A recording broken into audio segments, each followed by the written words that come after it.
Y'all, I'm getting so tired of being the one to tell family members and friends that they're being scammed. It really, really sucks to be the negative person that is killing their dreams by pointing out that the dreams are a little too good to be true, if you know what I mean. And while I hate doing this, I really want to prevent people from losing money because I've seen people in my family, multiple people and some friends and even myself years ago get scammed out of real money, out of hundreds and even thousands of dollars. Scams are real and these people are sophisticated. They are working hard to take your money. So today I want to look at kind of what to look for when you're getting into these situations and how to look at emails and kind of how to see a scam, basically. So let's look at some of the things you should be asking yourself when something sounds a little too good to be true. First, some of the common things that I've seen scams for are basically when you're trying to purchase something online, especially on somewhere like Craigslist or Facebook Marketplace. Wherever you're trying to purchase something and you're getting a really, really good deal, it might be a little too good to be true. That's a really common one, and it's actually one I fell for long ago when I was like 18, I think. So this does come from personal experience. Basically, if you're getting a price that is way below what it probably should be, while it's very tempting to think that you're getting a good deal, you're probably actually just getting scammed and you're gonna lose some money. Another one is the promise for something to go away. Basically, for all of your student loans to be paid off or for all of your debt to just disappear. This is a really common one as well because when you're in debt, a lot of people feel really desperate. And I've been there. I understand. It's a weight on your shoulders. You're thinking about a lot. Some of these debt collectors are incredibly scummy as well, and they will say things to you that prey on your emotions, that add guilt and shame to your situation, and kind of make it a moral thing where you feel personally like you failed and it's bad. So when you hear these people saying that your money problems will go away, you're like, that's amazing. Let's do it. Here's some money. Please help me. And unfortunately, a lot of these are actually scams. They're not going to help you. They're just going to take your money and sometimes just disappear, sometimes not provide what was offered. And unfortunately, this is really common. These are probably the two that I've seen the most based on personal experience and people I know going through it, and also comments that I've gotten on past videos. So these are probably the two that are most common in my world that I come across. So let's look at kind of how you can think about these and what you should do. Is this too good to be true? Will all of my debt just disappear if I send them $2,000? Will my $20,000 disappear? If I send them $20,000, will I get this $50,000 car for a cheaper price? Do these things sound too good to be true? Yes, you want a deal. Yes, you want to save money. Yes, you want to do the financially responsible thing. But is the deal you're being offered ridiculous, basically? Is it too good to be true? Often this is the first sign that you're getting set up for a scam because they have hooked you into that deal and you think something amazing is coming your way. And unfortunately, that feeling of excitement is what they build upon and try to quickly get you into the scam and take your money. So if you have any sort of feelings that, oh, this might be too good to be true, it probably is. Okay, now let's look at some of the things you can ask about the interactions you're having with these people. A lot of the times you will be having emails sent to you, and one of the first things that you should look at is where it's coming from.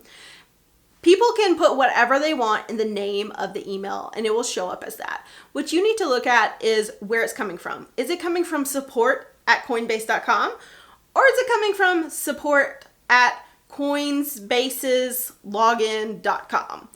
These are totally different things. One is an actual website that is legitimate and one is a fake website that they're using to scam people by pretending to be a real website. And email scams are really, really common, really common. Both phishing email scams and things like this where they are pretending to be a legitimate company to basically steal your money. So the first thing you need to do is look at where it's actually coming from.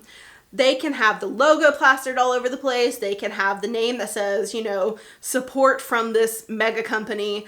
But is it actually from them? Check the email address that it's from, because this is the first sign that something isn't right.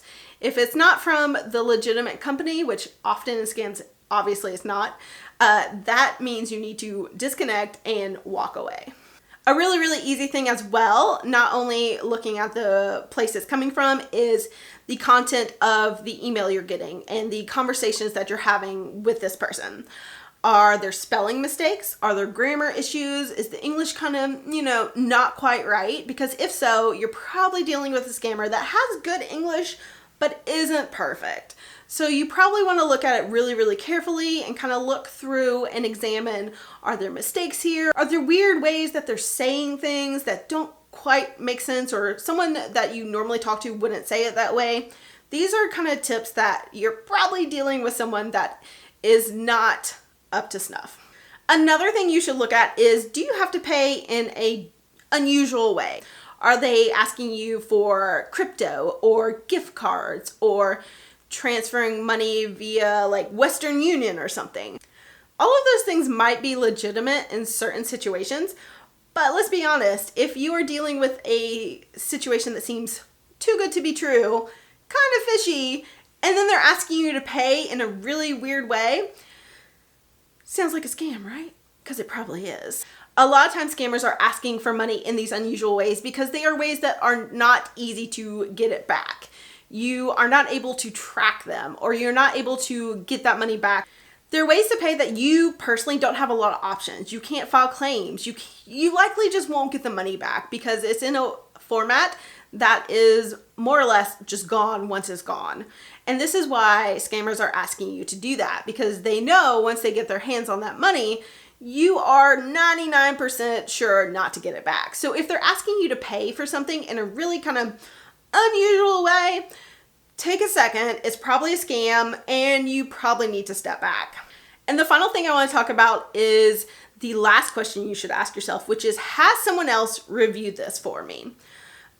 I know you might not be in a situation where you have friends that review financial documents for yourself, and you might feel vulnerable putting yourself out there to ask someone, hey, can you look this over?